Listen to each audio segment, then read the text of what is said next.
Hey guys, I'm Robert. Welcome back to the channel. It's Friday. That means it's time for a 3-question blitz. But first of all, I've got an old fashioned tonight.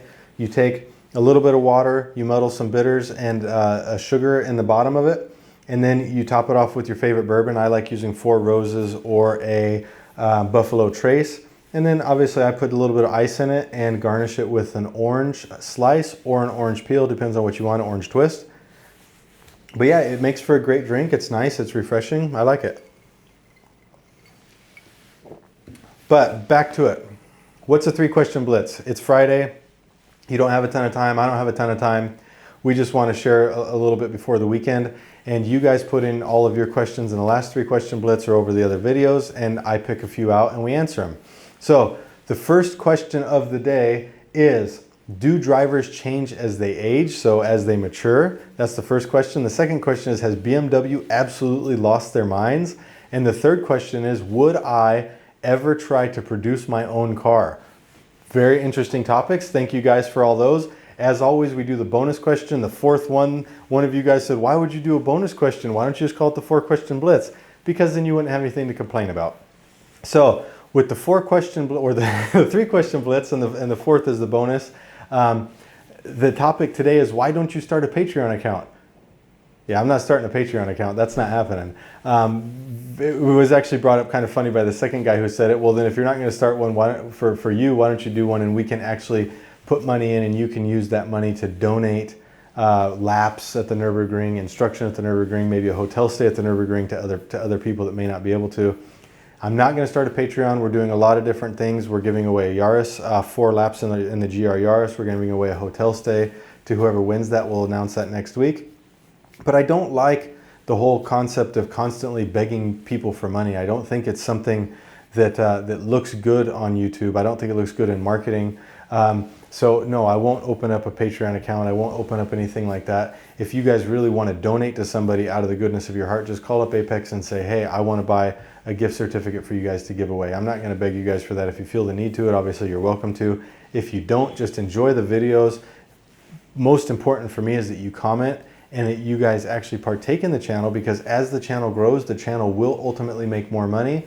And every cent that I'm making from the channel, we are actually putting into programs for giving away a great bike at the end of the year. Those aren't cheap bikes. Go on Grape's website, you can see what they cost.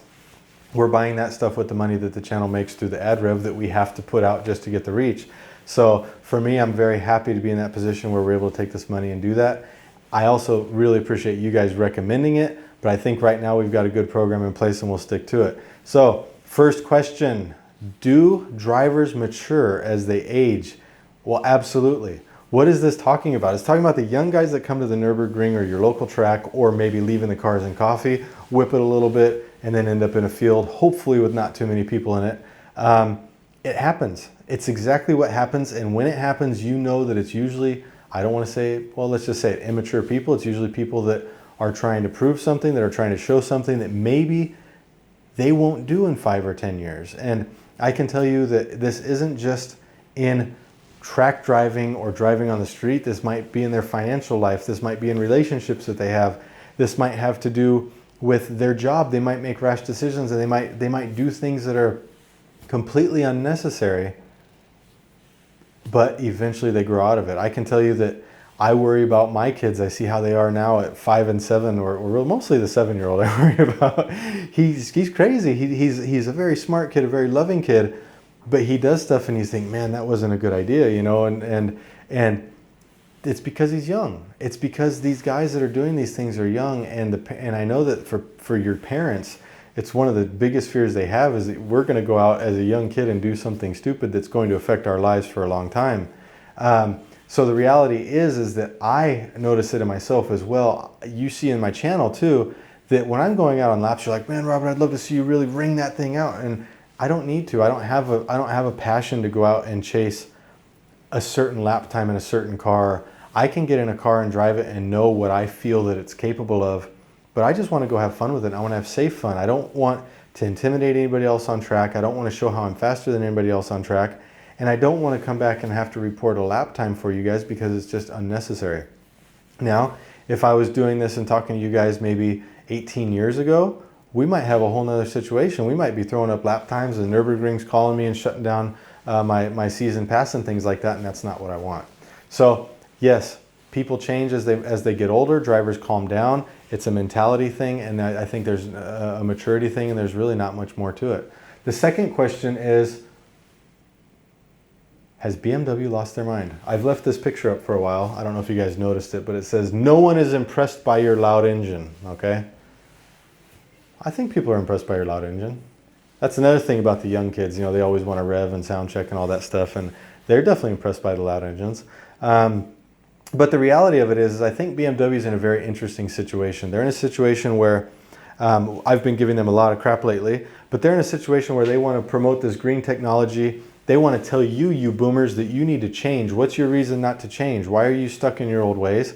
And at the same time, they want to take you to M-Town, right? And they want you to go to the hype store, and they want you to buy that car with a loud engine. They don't know exactly what they want, right? There's a picture on their Twitter, it's a little video even, or something along those lines, where they actually have a guy in a social media chair that's like spinning and twirling around, waiting for his boss to approve his social media content. And that's actually how I see things going down there. You've got some guy that's twirling around in a chair, firing shit off, and then you've got a boss that's too busy. He's like, just pump it out, pump it out, pump it out. And the left hand doesn't know what the right hand's doing. The I department is making fun of everything that actually is the M department. The M department is making videos of them doing burnouts with social media figures and all these things. And it really is all over the place. But at the end of the day, we're talking about it. You guys are asking me about it. I've made maybe 2 or 3 videos on it in the last month. So maybe it's working. Maybe it's exactly what some marketing genius somewhere set up and said, this is what we're going to do. I really enjoyed, they had a new iCar. Believe me, I don't know the names of all of them, but there was some electric hybrid car that was coming out, and they did a video where they walked around and they were asking members of that BMW staff if they would show the car in advance. Now, they were asking it because they were saying the world wants to see it, but the staff was like, no, I'm not showing this to you. And it was almost in a funny way, like they were embarrassed of it. But what BMW was trying to show is that the world wants to see it, but so the cameraman was begging the staff to show it. And it just completely backfired, because once they finally released the car, everyone was like, yeah, of course, I wouldn't show that shit either. You know, and so they're not thinking about what does this marketing actually mean to the people who don't agree with what we're doing. If you don't like our big grills, don't make a video stating that our staff won't show it and have them like, you know, really kind of being concerned. Maybe go a different strategy with it. So I don't think that these marketing tactics are completely on point. The new idea that they're releasing with this M-Town, I think it's a pretty cool idea. It embodies what we believe as car enthusiasts in our hearts and the emotion that we have for cars. And it's something I can definitely get behind. I don't really understand the video that they did with Shmi waking some guy out of bed, which is all of our dreams and hopes, right? I don't quite get the whole model of it. I sure wish that at the end of it, they, instead of showing the M3 Touring sitting on the side of the road, they actually showed the car as the drop, because that's the drop that we're all waiting for. That's the drop that we want. We all want an M3 Touring back. We don't care about a wheel that looks really bad with a red caliper. Just so you know, BMW, green wheels, red calipers, no go. Don't do it. It looks horrible.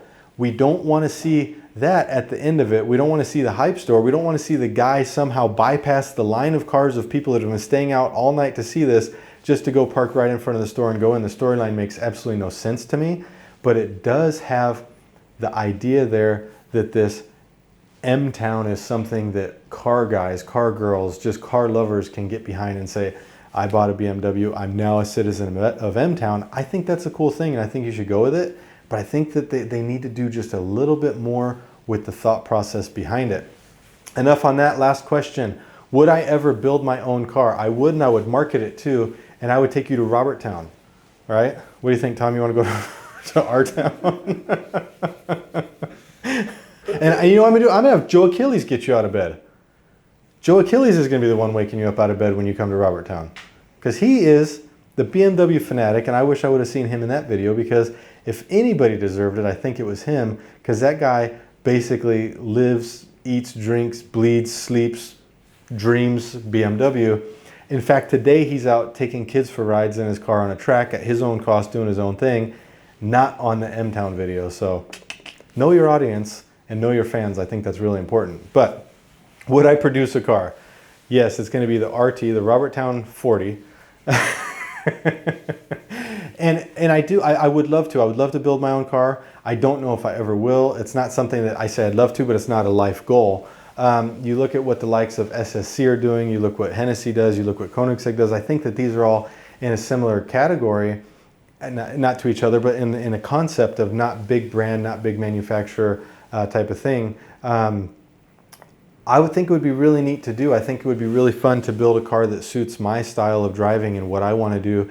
And that is a mid-engine, balanced, very lightweight. I don't need a Gordon Murray T50 if you guys are going to tell me this, because I don't need a complex fan out the back. I don't need a complex motor that you really don't want to put 100,000 kilometers on the track. I want something that you can run, that you can replace the motor nicely. You guys are going to tell me, Robert, put an LS motor in it, do this and do that. And I'm going to tell you, you're damn right. I would happily put an LS motor in it. Something you guys don't know about is that I used to tune LS motors, and I know quite a bit about them and had a lot of fun with them.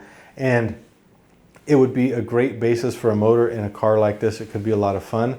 But I think that it needs to be a car like a McLaren that gives you a ton of feedback, yet you need to find that front end grip that I like out of the GT2, for example. It needs to be a car that has a fantastic high revving, I say high revving, mid 7,000s naturally aspirated motor. It needs to be a nice package that's easy to work on, that has good downforce, but is reliable and cost effective to operate. I think that's also a big thing that we're missing here with a lot of these track specials. I don't want to have 30,000 euro brake discs on it.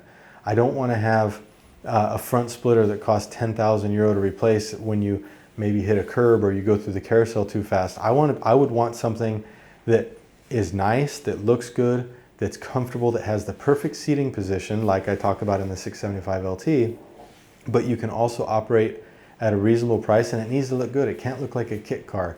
It needs to have a beautiful body shape and a beautiful design to it, and that would be my goal. Simple, minimalistic.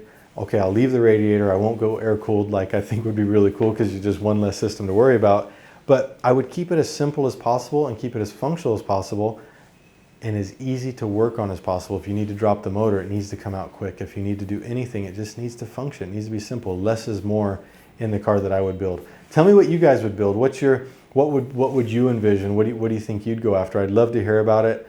I might go into more detail about it as we go. But thank you guys so much for all the comments. These questions are all actually from you guys. I love engaging with you guys in the comment section, so please leave a comment, even if it's just to say hi. It lets me know that you're out there. I've seen so many of you guys say, oh, first time commenter. I don't comment on YouTube channels. That means a lot to me when you guys say that, because it knows that you're comfortable here. And I don't care if you tell me that I'm ugly or that my hands are white. I don't care. I just want to see something you guys have to say. So anyways, it's been a pleasure as always. Have a great weekend and happy Friday.